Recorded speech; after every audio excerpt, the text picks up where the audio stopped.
isso pode ser resultado da sua boca fechada. Porque um dos principais cativeiros sobre os quais o diabo investe contra nós é fechar a nossa boca para oração. Como pode eu não sentir vontade de orar? Como pode? Eu sou um crente. Diga assim, eu sou um crente. E diga assim, crente ora. É o princípio da fé da gente. Pelo amor de Deus, nós aceitamos Jesus, nós reconhecemos que Ele é o Senhor dos Senhores e aprendemos que Ele é Espírito, que a gente se comunica com o Espírito de Deus pela oração. Então, para eu ter uma fé, eu preciso ter oração. Senão não tenho fé. Mas um cativeiro espiritual sela a nossa boca para a oração. Daí as coisas não estão mudando, porque eu estou num cativeiro, porque eu parei de orar. Porque o cativeiro é tanto, não é só que eu parei de orar, eu não sinto mais falta. Não faz mais diferença ficar sem orar ou orar. O cativeiro é tão grave. Jesus falou, é o diabo é assim, cara, ele não vai criar conflito, ele vai deixar você num lugar confortável. Pastor, eu vou confessar uma coisa, eu vou te ser sincero, pastor. Quando a pessoa fala que vai ser sincero, pior, vem coisa ruim. Eu vou te ser sincero, pastor, não faz falta nenhuma para a minha oração.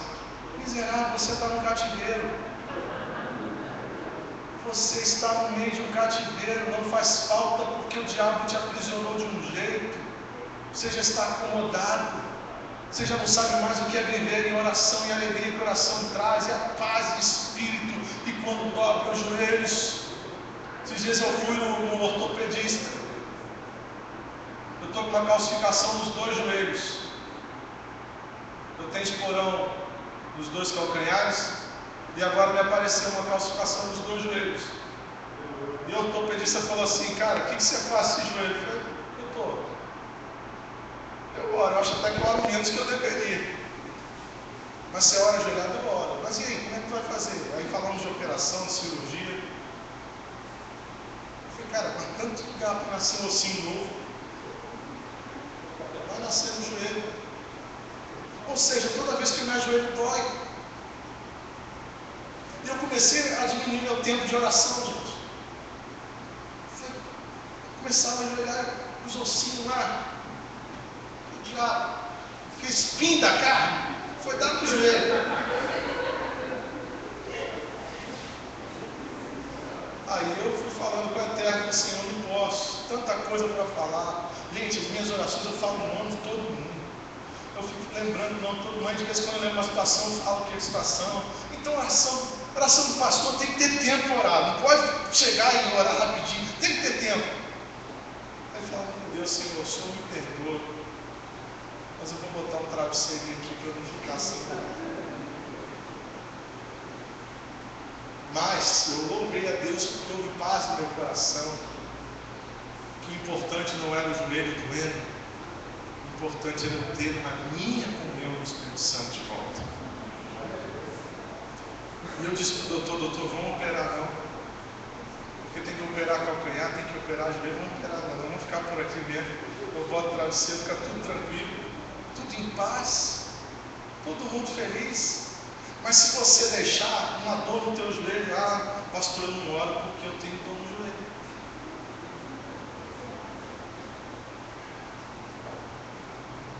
Eu não oro, pastor. Minha irmã Beth me ensinou muito sobre oração. Ela tinha 2 crianças pequenas em casa. E ela falava assim, cara, o único lugar que eles respeitam quando eu entro e eles não me perturbam é o banheiro. Então eu vou para o banheiro. E antes de fazer tudo que eu faço lá, cocô, xixi, banho, aquela história toda, eu dobro o joelho na tampa do vaso e oro. Porque crente ora. É princípio da nossa fé. É princípio eterno no relacionamento com Deus. Eu tenho que ler aqui um negócio para a gente terminar a mensagem, que a gente não tem a ceia. Mas hoje eu falava uma meia hora aqui, tranquilo com vocês. Deus quer te libertar de verdade. Libertação é um processo continuado. Da mesma maneira que não estamos totalmente salvos, algum professor de teologia uma vez falou comigo o seguinte: salvação é o seguinte, ela ainda não se completou, ela se completa no dia de Cristo Jesus. É como se você estivesse se afogando e passa um navio e joga uma boia para você no meio da tempestade, e você entra no navio, mas a tempestade continua. Você só estará salvo quando estiver em terra. Então, da mesma maneira que a salvação vai se completar no dia de Cristo Jesus, também a nossa libertação, como Paulo já falou para nós, só vai acontecer quando o que é corruptível se revestir de incorruptibilidade. Aí nós estaremos libertos, totalmente libertos. Até lá, meus irmãos, é libertação todo dia. Todo dia a gente tem que falar: Jesus me liberta, Jesus me liberta de mais um pouquinho, Jesus mais alguma coisa. Abra sua Bíblia em 1 Pedro agora, capítulo 2, versículo 16.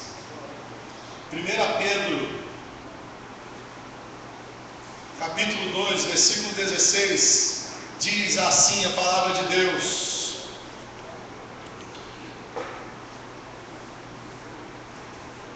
vivam como pessoas livres, mas não usem a liberdade como desculpa para fazer o mal.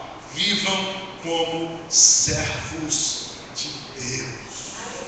Voltando mais um pouco, Tiago capítulo 1, versículo 25, algumas páginas antes.